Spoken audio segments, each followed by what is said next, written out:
நான் விட்டால் அது நடந்து விட்டான். என்னடா இது? வாழைப்பழம் வந்து கொட்டுக்கு இருக்கு. நல்லா தானே இருக்குது, குப்பையில போட்டாங்க. தின்னுவோமா? சுலைமான், சுலைமான், என்னடா ஃபாதர்? என்னடா சீரை வேடுத்துக்க உன்னை என்ன எங்கெங்கடா தேடுற? எங்க என்ன எங்கெல்லாம் தேடுனியா?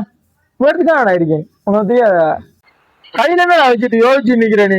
அது ஒன்றும் இல்ல, வாழைப்பழம்டா. இந்த உண்டாது படிக்க படிக்க இதை வச்சுட்டு யோசிச்சு நிக்கிறாரு. என்ன திங்க போறானோ?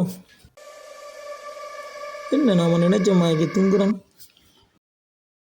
சின்பத்தை விட்டு போட்டு யோசிச்சு நிக்க. எல்லாத்தையும் மூடி செல்றேன். பாப்போம். நல்லா இருக்கியா? ஏண்டா நல்லா இருக்கு வாழைப்பழம். அது குப்பையில இடந்ததுடா. என்ன குப்பையில இருந்தியா? அட பிக்காலு பயில எனக்கு வச்சுட்டியோட சூனியம்.